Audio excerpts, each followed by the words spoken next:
हाँ बेटा, तो नेक्स्ट टॉपिक स्टार्ट कर लेंगे। टॉपिक नंबर 2 अब इसका एप्लीकेशन ऑफ डेरिवेटिव्स का। पहले टॉपिक में आपने पढ़ा था कि डेरिवेटिव्स की एप्लीकेशन है कि ये हमें स्लोप ऑफ टेंजेंट निकाल के देता है, स्लोप ऑफ नॉर्मल निकाल के देता है, इक्वेशन ऑफ टेंजेंट निकाल के देता है, इक्वेशन ऑफ नॉर्मल निकाल के देता है। अब दूसरा जो हमने अब स्टार्ट किया, इंक्रीजिंग एंड डिक्रीजिंग फंक्शन। तो सबसे पहले आपको पता होना चाहिए इंक्रीजिंग और डिक्रीजिंग फंक्शन क्या है। उसके बाद इस पे हम बात कर लेंगे कि डेरिवेटिव की मदद से हम किस तरह इंक्रीजिंग और डिक्रीजिंग फंक्शन देख सकते हैं। सो इंक्रीजिंग फंक्शन किसको हम कहते हैं? सबसे पहला पॉइंट जो यहाँ पे सीखना है, इंक्रीजिंग फंक्शन। तो हम लिखेंगे एक डेफिनेशन इसमें, a function f of x defined and यहाँ पे लिखेंगे real valued function, a real valued function f of x defined and continuous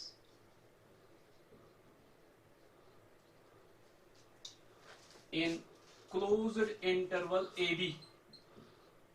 अगर हमारे पास एक फंक्शन होगी एफ एक्स, डिफाइनड भी होगी, कंटिन्यूअस के लिए तो पहले जरूरी है डिफाइनड होनी चाहिए और कंटिन्यूअस भी होनी चाहिए।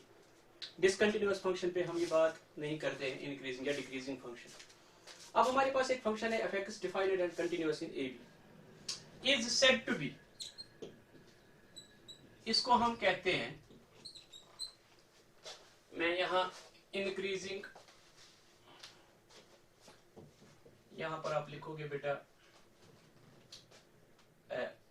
Real valued function F X defined and continuous in A B is said to be. पहला is said to be increasing. एक फंक्शन को हम इंक्रीजिंग कब कहते हैं? इंक्रीजिंग इन ए बी, इस इंटरवल में ये फंक्शन कब इंक्रीजिंग है? If x1 less than x2। अगर आप इस इंटरवल में से कोई भी दो वैल्यूज लेंगे, इनमें एक छोटा होगा एक बड़ा होगा, और फिर आप इस छोटे वैल्यू पे if x1 less than x2 implies f of x1 less or equal to f of x2 for all x1 comma x2 belonging to AB। अगर इस क्लोज्ड इंटरवल में से आप कोई भी दो पॉइंट्स लेंगे, जो भी दो पॉइंट्स आप लेंगे, जो छोटा जो जिसका वैल्यू छोटा होगा, कम होगा, उस पे फंक्शन का वैल्यू भी कम निकलेगा, और जब x का वैल्यू बड़ा होगा, उस x के बड़े वैल्यू पे फंक्शन का वैल्यू भी अगर बड़ा निकला हर जगह, यानी कि x के छोटे वैल्यू पे अगर फंक्शन का वैल्यू भी छोटा निकला और x के बड़े वैल्यू पे फंक्शन का वैल्यू भी अगर बड़ा निकला, तो उस फंक्शन को हम इंक्रीजिंग कहते हैं। लेकिन बेटा मैंने यहां लेस और इक्वल टू लिखा। अब दूसरा है इसमें स्ट्रिक्टली इंक्रीजिंग। स्ट्रिक्टली इंक्रीजिंग कब कहते हैं? If x1 less than x2 implies f of x1 less than f of x2। इसमें और इसमें क्या फर्क है बेटा? ये तो है इंक्रीजिंग, यहां पर कभी x छोटा होगा, x1 छोटा होगा, x2 बड़ा होगा, लेकिन उन दो वैल्यूज पे कभी f of x1 और f of x2 का वैल्यू सेम भी हो सकता है। इसमें x1 अगर छोटा होगा, f of x1 भी छोटा है, अगर x2 बड़ा है, f of x2 भी बड़ा ही है। लेकिन कभी कभार ऐसा भी होगा कि x1 और x2 जो दो वैल्यूज होंगे, उन पे f of x1 और f of x2 इक्वल भी निकलेगा। लेकिन ऐसा नहीं होगा कि छोटे वैल्यू पे फंक्शन का बड़ा वैल्यू निकलेगा और बड़े पे छोटा निकलेगा, ऐसा तो नहीं होगा। इक्वल तो हो सकता है, लेकिन यहां पर तो स्ट्रिक्टली क्या बात है कि x के छोटे वैल्यूज पे f of x भी छोटा ही होगा और x के बड़े वैल्यू पे f of x का वैल्यू भी बड़ा होगा। सो इसीलिए इसको स्ट्रिक्टली इंक्रीजिंग कहते हैं। देखो बेटा, इंक्रीजिंग फंक्शन इस तरह, इसका ग्राफ इस तरह आप देख सकते हैं। देखो x यहां से बढ़ रहा है, y भी बढ़ेगा, तो ये इस तरह होगा, ये ग्राफ इस तरह इंक्रीजिंग।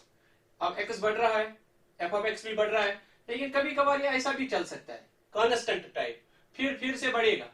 अब यहाँ x1 ये है और x2 ये है, x1 छोटा है x2 से, लेकिन f of x1 और f of x2 दोनों इक्वल भी है, लेकिन कम तो नहीं है, ऐसा तो नहीं है। इसको इंक्रीजिंग कहते हैं। और स्ट्रिक्टली इंक्रीजिंग में तो ऐसा ग्राफ, कांस्टेंट ग्राफ कभी आएगा ही नहीं, उसमें ग्राफ कंटिन्यूअसली बढ़ता जाएगा. So this is strictly increasing and this is increasing, कि जिसमें इक्वलिटी के भी चांसेस है. और तीसरा बेटा डिक्रीजिंग. एक फंक्शन को कब हम डिक्रीजिंग कहते हैं? In closed interval A B, if x1 less than x2 implies f of x1 greater or equal to f of x2. ये तो उल्टा है कि अगर x का छोटा वैल्यू होगा f of x का उस वक्त बड़ा वैल्यू होगा, और x के बड़े वैल्यू पे f of x का छोटा वैल्यू होगा.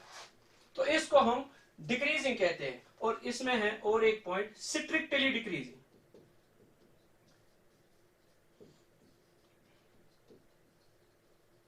Strictly decreasing in AB. If x1 less than x2 implies f of x1 greater than f of x2. तो यहां तो दो x1 और x2, अगर x1 छोटा होगा x2 बड़ा होगा तो f of x1 और f of x2 सेम भी हो सकते हैं कभी, लेकिन यहां तो वो पॉसिबिलिटी नहीं है. तो डिक्रीजिंग, ये तो है इंक्रीजिंग फंक्शन का ग्राफ इस तरह हो सकता है, इसको भी इंक्रीजिंग कहेंगे, लेकिन स्ट्रिक्टली इंक्रीजिंग. इसको इंक्रीजिंग ही कहेंगे, स्ट्रिक्टली नहीं कहेंगे. इसको दोनों नाम भी दे सकते हैं, इंक्रीजिंग भी स्ट्रिक्टली इंक्रीजिंग भी, लेकिन इसको खाली इंक्रीजिंग कहेंगे, स्ट्रिक्टली नहीं कहेंगे. So this is strictly increasing. अब डिक्रीजिंग इस तरह हो सकता है, देखो ये x का छोटा वैल्यू है, ये x का बड़ा वैल्यू है, छोटे वैल्यू पे y का बड़ा वैल्यू है, और इस तरह जा रहा है, फिर इस तरह भी हो सकता है कांस्टेंट, फिर इस तरह भी हो सकता है. So this is decreasing. यहाँ x बढ़ता जा रहा है, f ऑफ x कम होता जा रहा है, लेकिन कभी कभार इक्वल भी आता है यहाँ पे, तो इसको आप डिक्रीजिंग कहेंगे. और स्ट्रिक्टली डिक्रीजिंग का ग्राफ इस तरह होगा, वहां ये होगा स्ट्रिक्टली डिक्रीजिंग का ग्राफ इस तरह. यहाँ x के बड़े वैल्यू पे y छोटा निकलेगा, x के छोटे वैल्यू पे y बड़ा निकलेगा. तो इस तरह से ये कंटिन्यूअसली जाएगा. सो ये है difference between strictly increasing and strictly decreasing. समझ में आ रहा है बेटा? सो स्ट्रिक्टली इंक्रीजिंग और स्ट्रिक्टली डिक्रीजिंग ये है. अब ये तो है डेफिनेशन, लेकिन बेटा मैं आपको एक बात बताऊं कि अगर आपके पास एक इंटरवल है, मान लीजिए ये ए बी है आपके पास 1 से लेकर 5 तक. अब आपको एक फंक्शन चेक करनी है कि 1 से लेकर 5 तक क्या ये इंक्रीजिंग है कि डिक्रीजिंग है. अब 1 से लेकर 5 तक तो infinite number of real numbers है. 1 से लेकर 5 तक there are infinite number of real numbers. Even between 1 and 1.1 there are infinite number of real numbers. आप तो काउंट ही नहीं कर सकते. अब कितने वैल्यूज पे x के आप f ऑफ x का वैल्यू चेक कर लेंगे, तो ये एक हेक्टिक प्रोसेस बनेगा इस तरह चेक करना. तो यहाँ पे हमारे काम आता है डेरिवेटिव. तो डेरिवेटिव क्या काम करता है? डेरिवेटिव बताता है कि एक फंक्शन कब इंक्रीजिंग होगी और कब डिक्रीजिंग होगी. तो वो चेक करने के लिए अभी हम बेटा इस पे बात कर लेंगे. तो पहले आप इंक्रीजिंग और डिक्रीजिंग फंक्शन डेफिनेशन याद रख लीजिए कि अगर x के छोटे वैल्यू पे f ऑफ x का भी वैल्यू छोटा ही निकलेगा, बड़े पे बड़ा, तो उसको इंक्रीजिंग कहते हैं. अगर रिवर्स हो जाएगा तो उसको डिक्रीजिंग कहते हैं. और स्ट्रिक्टली डिक्रीजिंग भी याद रख लीजिए. अब बेटा क्या होता है, इन फंक्शंस को हम मोनोटोनिक फंक्शंस कहते हैं. सो मोनोटोनिक फंक्शन की भी अगर आप डेफिनेशन याद रख लेंगे, मोनोटोनिक फंक्शन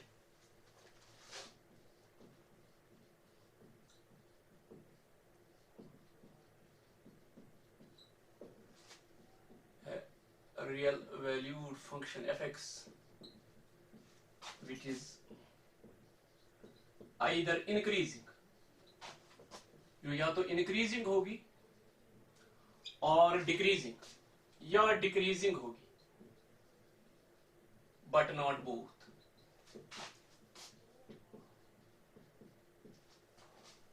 उसको आप मोनोटोनिक फंक्शन कहते हैं किसी इंटरवल में.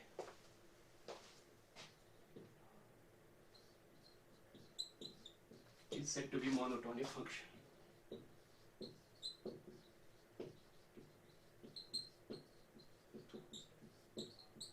So monotonic function किसको हम कहते हैं? या उस फंक्शन को जो या तो इंक्रीजिंग होगी या डिक्रीजिंग होगी. कभी कभार ऐसा भी होता है कि कोई फंक्शन इंक्रीजिंग भी होती है, डिक्रीजिंग, यहां से यहां तक इंक्रीजिंग, फिर यहां से यहां तक decreasing.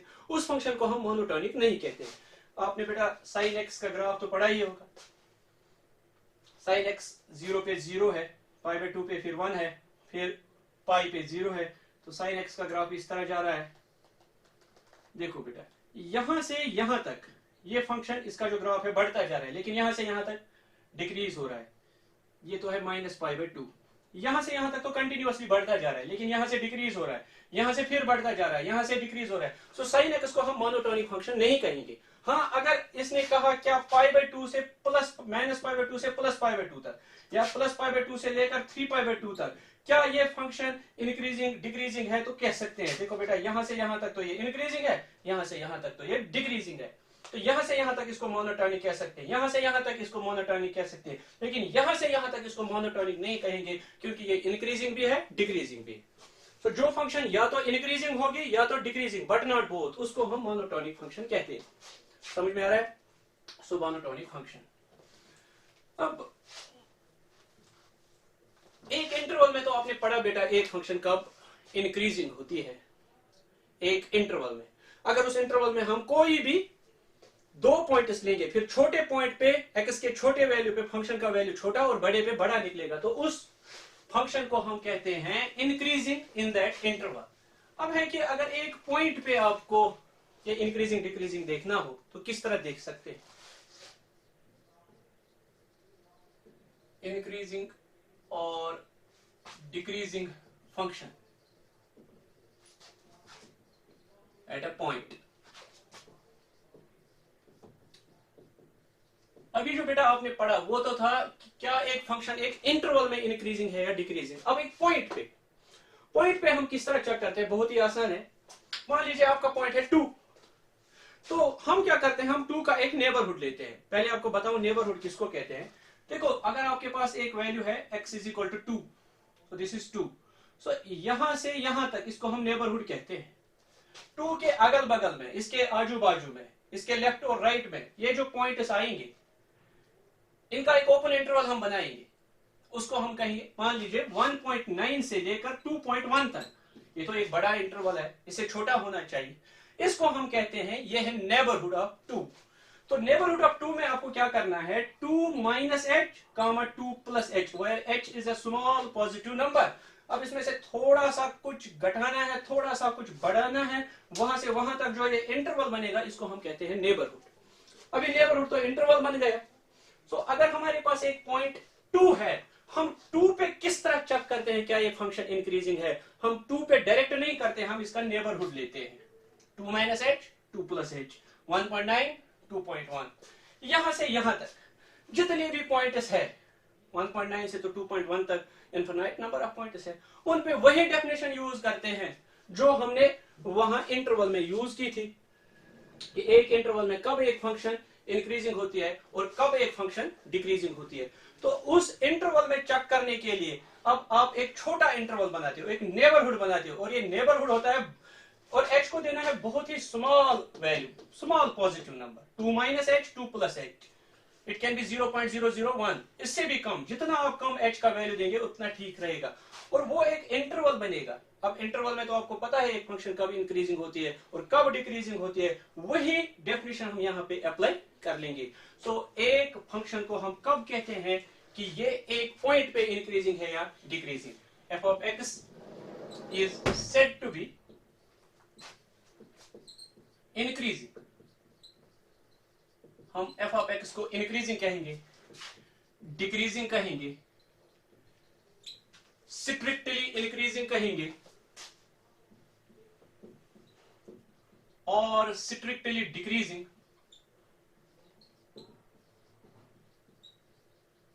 At a point x is equal to a।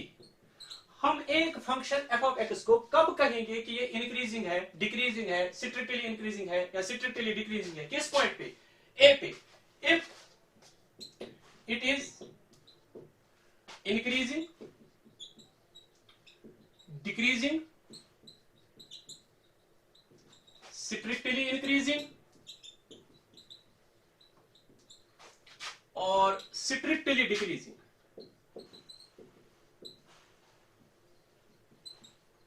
in the neighborhood of A that is a minus H comma a plus H. अब एक फंक्शन एक पॉइंट पे कब इंक्रीजिंग होगी? जब वो उसके नेबरहुड में इंक्रीजिंग होगी। अब एक फंक्शन कब एक पॉइंट पे डिक्रीजिंग होगी? जब वो उसके नेबरहुड में डिक्रीजिंग होगी। कब वो स्ट्रिक्टली इंक्रीजिंग होगी? जब वो उसके नेबरहुड में स्ट्रिक्टली इंक्रीजिंग होगी। कब स्ट्रिक्टली डिक्रीजिंग होगी? जब वो उसके नेबरहुड में स्ट्रिक्टली डिक्रीजिंग होगी। तो करना कुछ नहीं है, इसका एक नेबरहुड लेना है, उस नेबरहुड में आपको चेक करना है बेटा कि यहां पे क्या हो रहा है इस नेबरहुड में। सो यहां से आपने एक पॉइंट सीखा, इंक्रीजिंग और decreasing function at A point. आपने इंटरवल भी पढ़ा और पॉइंट पे पढ़ा। अब पॉइंट में क्या करना है? वहां पॉइंट का एक नेबरहुड लेना है, लेकिन वो नेबरहुड भी एक इंटरवल ही बनता है और फिर वही डेफिनेशन यूज कर लेंगे। लेकिन फिर से मैं बता रहा हूं बेटा कि मैंने अभी आपको बताया 2 का जो नेबरहुड है 1.9 से लेकर 2.1 तक है, इससे भी छोटा होना चाहिए एग्जांपल के तौर पर। लेकिन अब अगर ये 1.9 से लेकर 2.1 तक, इसमें तो इनफिनाइट नंबर ऑफ पॉइंट्स है। अब अलग अलग पॉइंट्स पे आप किस तरह ये वैल्यूज चेक कर लेंगे, ये तो एक बहुत ही मुश्किल काम है। तो यहां हमारे काम आया डेरिवेटिव। तो डेरिवेटिव ने क्या कहा? ये बेटा हो गया। अब यहां पर जो डिफरेंशिएशन का काम है वो क्या है?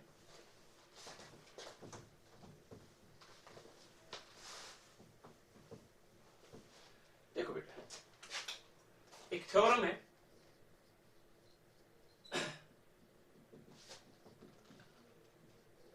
a real valued function continuous and differentiable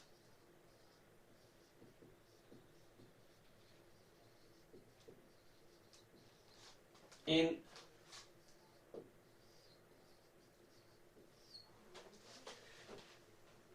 continuous in closed interval a b and differentiable in open interval AB is said to be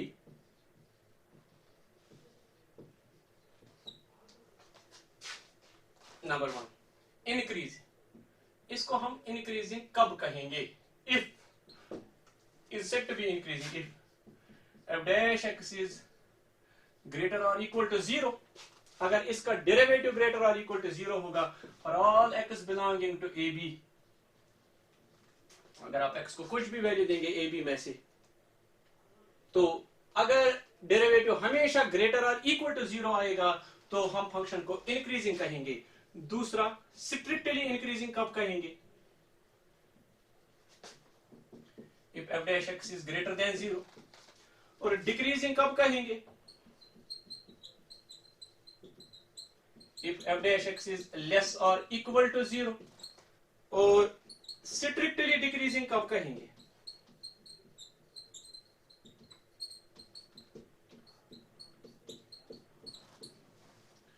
for all x belonging to ab। देखो बेटा, बहुत ही आसान काम कर दिया इसने हमारे लिए, इस थ्योरम ने, कि एक फंक्शन कब इंक्रीजिंग होगी? तब जब f dash x उस इंटरवल में हमेशा ग्रेटर और इक्वल टू 0 आएगा।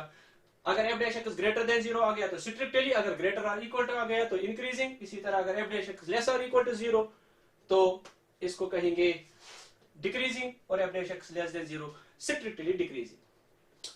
तो अब इसका प्रूफ कर लेंगे, मैं इसका प्रूफ भी दिखाऊंगा। देखो बेटा, तो याद रखना है कि अगर f dash x greater than 0 होगा फंक्शन इंक्रीजिंग है, अगर f dash x less than 0 होगा फंक्शन डिक्रीजिंग है। अब प्रूफ किस तरह कर लेंगे? देखो, यहां से तो गिवन है, अगर देख लोगे गिवन f of x जो है is continuous in closed interval a b and differentiable in open interval a b, ये तो गिवन है। और बेटा आपने दो थ्योरम्स पढ़ी है, Rolle's theorem and mean value theorem, Lagrange mean value theorem. Lagrange mean value theorem का जो स्टेटमेंट है कि अगर एक फंक्शन कंटिन्यूअस होगी क्लोज्ड इंटरवल में, डिफरेंशिएबल होगी ओपन इंटरवल में, ठीक है, bye Lagrange's mean value theorem LMVT, there exists, यहां पे होगा at least कम से कम 1 point C such that एक पॉइंट कम से कम ऐसा होगा जिस पे f dash C होगा बराबर f of x2 minus f of x1 divided by x2 minus x1। चलो, अगर आपको ये याद नहीं है तो मैं वही लिखवाऊंगा f dash C is equal to f of b minus f of a divided by b minus a। Lagrange's mean value theorem में मैंने ऐसा ही पढ़ाया था, f of b minus f of a divided by b minus a। अब पहला part हम कर लेंगे, हमें इंक्रीजिंग देखनी है फंक्शन, तो प्रूव करना है कि f dash x greater than 0 होगा। तो हमें क्या प्रूव करना है कि अगर f dash x greater than 0 है, फंक्शन इंक्रीजिंग है, हम क्या कर लेंगे, let f dash x is greater than 0। हमने माना f dash x greater than 0 है, अगर ग्रेटर आर इक्वल टू रख लेंगे कोई बात नहीं, तो इंक्रीजिंग अगर ग्रेटर देन 0 तो स्ट्रिक्टली इंक्रीजिंग, ये ख्याल रखना बेटा। तो पहले पार्ट में हम कर लेंगे let f dash x is greater or equal to 0 and let हम मान लेंगे x1 less than x2, x1 x2 से छोटा है एक point, x1 x2 belongs to ab। अब बेटा याद रख लो, ये जो फंक्शन है continuous in the closed interval ab। अब ये x1 और x2 इसी में से दो पॉइंट्स है, मान लीजिए ये है आपका a और ये है आपका b, x1 तो यहाँ है, x2 तो यहाँ है। अगर फंक्शन यहाँ से यहाँ तक कंटिन्यूअस होगी, यहाँ से यहाँ तक भी कंटिन्यूअस होगी। अगर फंक्शन यहाँ से यहाँ तक डिफरेंशिएबल है तो यहाँ से यहाँ तक भी डिफरेंशिएबल होगी। तो ये जो रिजल्ट आपने यहाँ पे अप्लाई किया, तो मैं लिखूंगा bye LMVT Lagrange's mean value theorem f dash c is equal to f of x2 minus f of x1 divided by x2 minus x1 लिख सकते हैं बेटा, और f of x2 minus f of x1 is equal to, इसको इसके साथ multiple कर लेंगे, f dash c into x2 minus x1। ये जो आपके चार पार्ट से बराबर इसी तरह करना है। अब बेटा सिर्फ आपको याद रखना है, यहां पर आपने क्या ले लिया है, x1 लेस देन x2। अब x1 जो है लेस देन x2, x1 छोटा है x2 से, इसका मतलब है x2 माइनस x1 जो होगा ग्रेटर देन 0 होगा। सो ये वाली जो टर्म है x2 माइनस x1 ये ग्रेटर देन 0 यानी कि पॉजिटिव नंबर है। ये हर किसी क्वेश्चन में पॉजिटिव ही आएगा। अब ये हर किसी पार्ट में, अब ये पॉजिटिव है, लेकिन यहां पे आपने लिया है late f dash x is greater than 0। जब f dash x greater than 0 है तो इसका मतलब f dash c भी greater than 0 है। फॉर ऑल x हमेशा ये greater than 0 है। अब f dash c भी greater than 0 होगा। अब ये भी greater than 0, ये भी greater than 0, लेकिन मैंने लिखवाया है यहाँ greater or equal to। अगर यहाँ greater or equal to लिखा सो ये 0 से बड़ा है, लेकिन ये greater or equal to 0। अगर ये 0 होगा तो ये इसको भी 0 बनाएगा सारी टर्म को।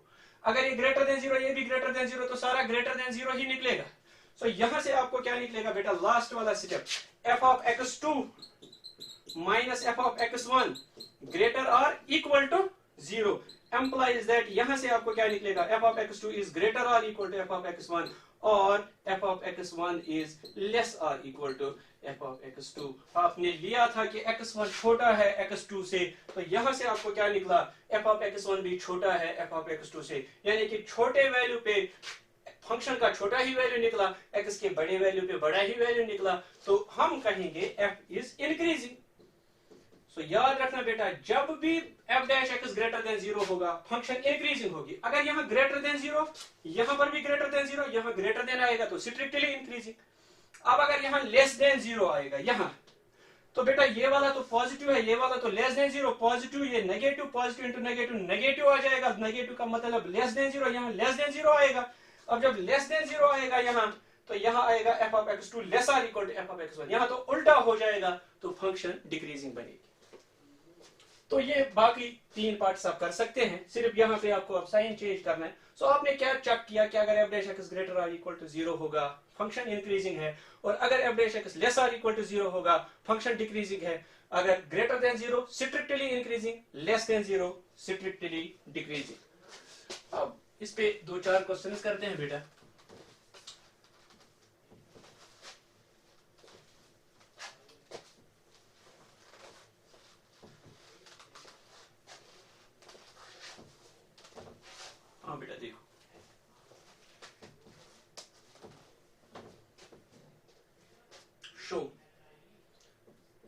x is equal to 5x minus 8 is strictly increasing.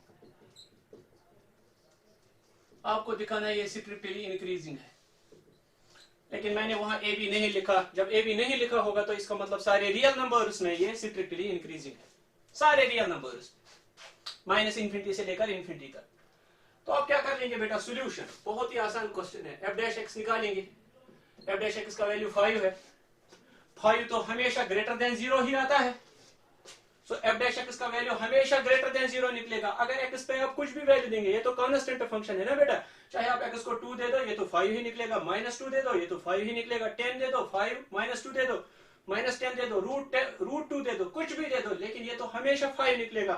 So F dash x हमेशा ग्रेटर देन 0 निकलेगा. तो हम क्या कहेंगे, ये जो ये फंक्शन है it is strictly increasing. So F dash X is 5 is greater than 0. 10 यहां पर लिखो for all X belongs to R. अगर आप रियल में से कुछ भी वैल्यू देंगे, 10 F of X is strictly increasing.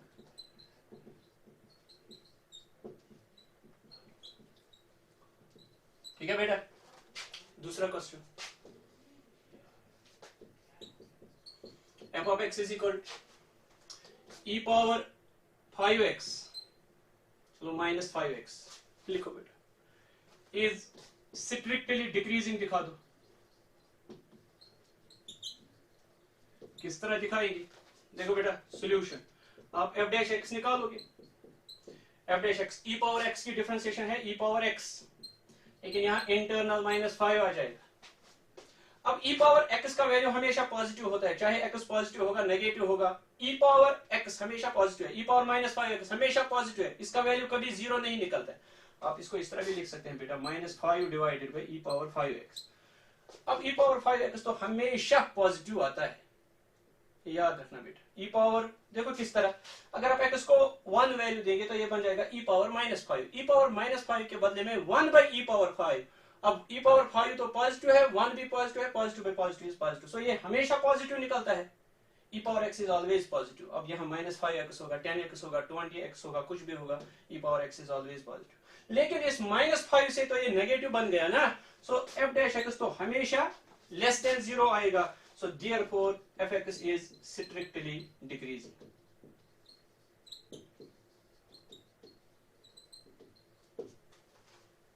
समझ में आ रहा है बेटा. तीसरा question, show sin x is increasing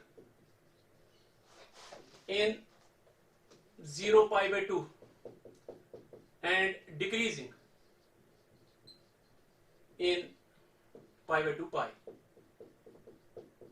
0 से लेकर 90 तक आपको दिखाना है जो साइन एक्स है ये इंक्रीजिंग है, और 90 से लेकर 180 तक, पाई बाई 2 से लेकर पाई बाई तक आपको दिखाना है कि ये डिक्रीजिंग है. तो आपके पास फंक्शन है F x sine x.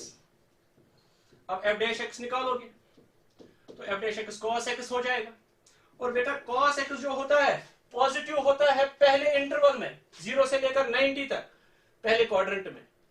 So f dash x is greater than 0 in 0 pi by 2, क्योंकि f dash x cos x के बराबर है, और पहले क्वाड्रेंट में all trigonometric ratios are positive, so cos x is positive, so f dash x positive है in 0 pi by 2, and f dash x is less than 0 in pi by 2 pi. दूसरे quadrant में ये negative है. क्यों negative है? क्योंकि दूसरे quadrant में सिर्फ साइन और उसका रेसिप्रोकल कोसेकेंट पॉजिटिव होता है, उसमें कॉस नेगेटिव होता है. सो जिस इंटरवल में ये पॉजिटिव निकलेगा उसको वो उस इंटरवल में फंक्शन इंक्रीजिंग है, जिसमें ये नेगेटिव निकलेगा उसमें फंक्शन डिक्रीजिंग है. F of X is increasing in 0 pi by 2, decreasing in pi by 2 पाई. बेटा कॉपी कीजिए.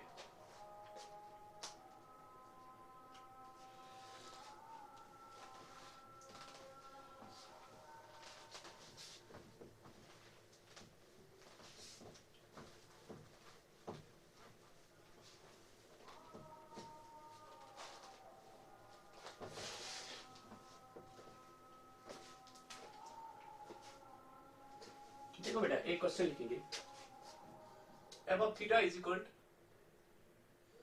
4 sin theta divided by 2 plus cos theta minus theta. आपको प्रूव करना है इज इंक्रीजिंग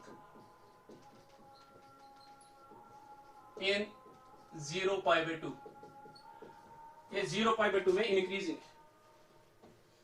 अब किस तरह कर लोगे? कुछ नहीं करना है, एफ डैश थीटा।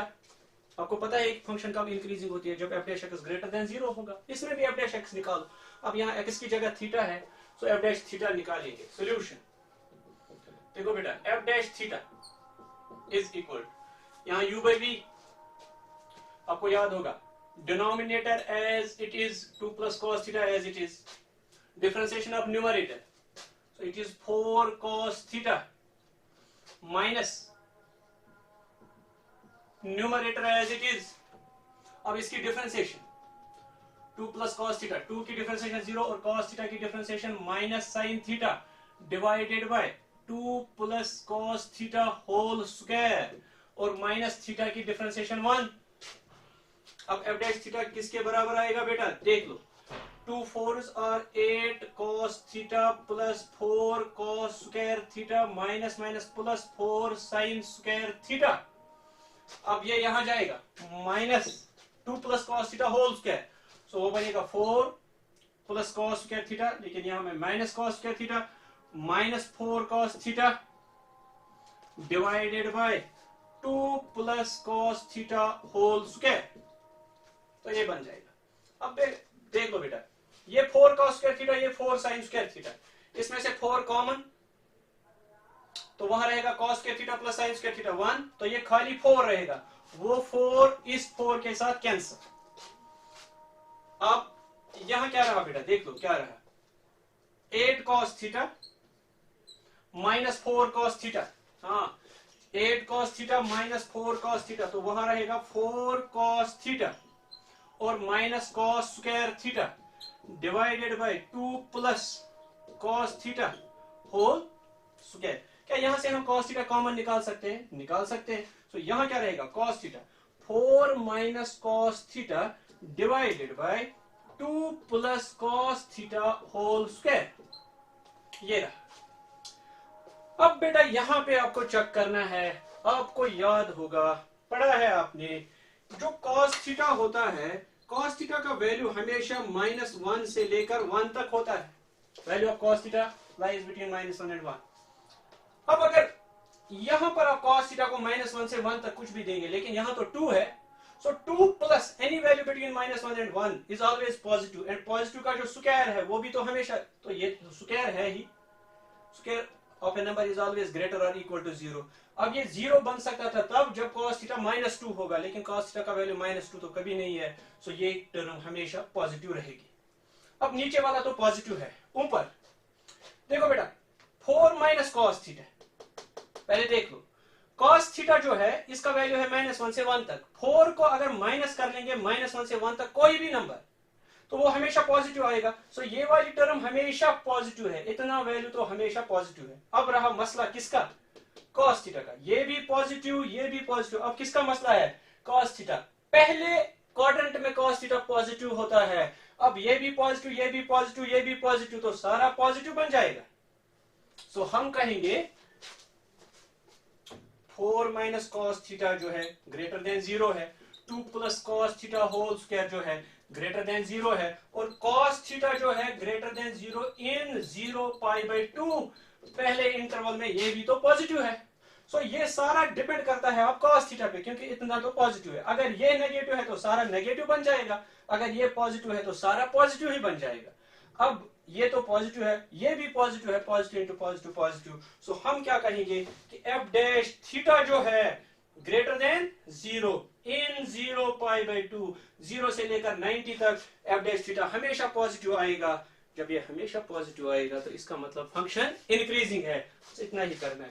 अगर इसने यही क्वेश्चन दिया होता पाई बाई 2 से पाई तक, ये तो सारा पॉजिटिव बनेगा, लेकिन ये नेगेटिव बनेगा, सारी टर्म ही नेगेटिव बन जाएगी, एफ डैश थीटा नेगेटिव बनेगा, तो ये क्वेश्चन तो फिर डिक्रीजिंग में चला जाएगा। ठीक है बेटा?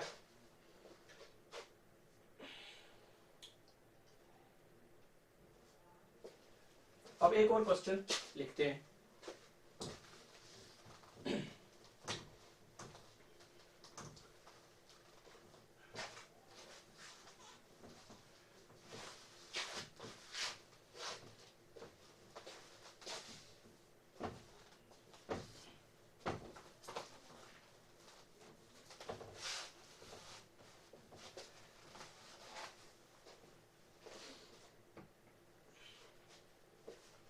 फाइंड द इंटरवल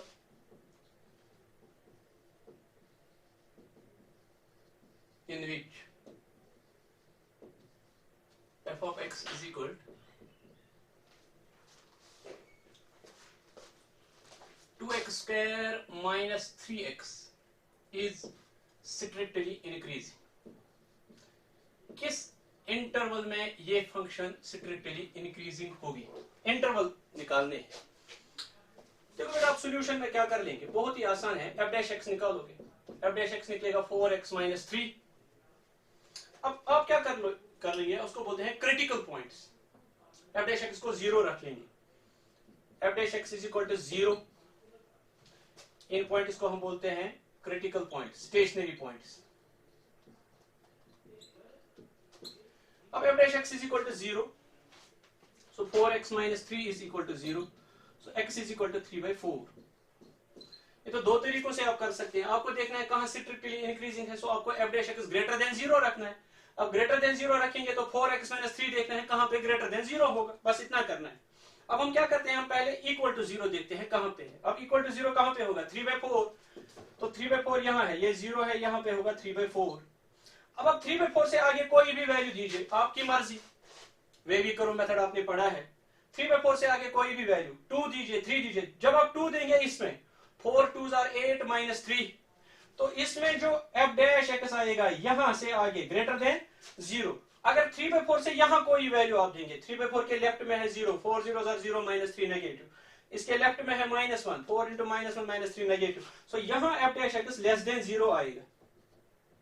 सो 3/4 के लेफ्ट में नेगेटिव, 3/4 के राइट में पॉजिटिव। अब f डैश x कहां पे ग्रेटर देन 0 है, सो आप लिखोगे f dash x is greater than 0 in the interval 3/4 to infinity. 3/4 से इंफिनिटी तक आप कोई भी नंबर लीजिए, उसमें ये ग्रेटर देन 0 है, सो f(x) इज स्ट्रिक्टली इंक्रीजिंग।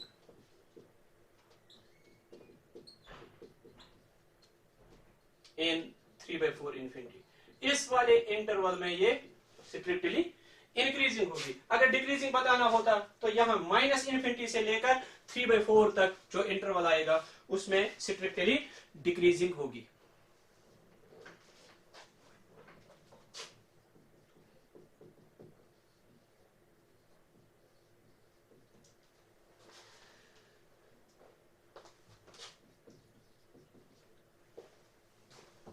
अब और एक क्वेश्चन करते हैं बेटा, f of x is equal to -2x cube minus 9x square minus 12x plus 1। इसमें भी इंटरवल देखते हैं, किन इंटरवल्स में ये फाइंड इंटरवल्स।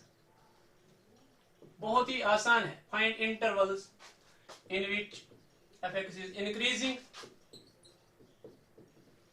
और डिक्रीजिंग। अच्छा, इंक्रीजिंग देख लेंगे, फिर डिक्रीजिंग भी निकलेगा। तो अब क्या कर लेंगे बेटा, सोल्यूशन बहुत आसान है। f डैश x निकालो, -6x square minus 18x minus 12, f dash x को 0 रख लो, क्रिटिकल पॉइंट्स निकलेंगे।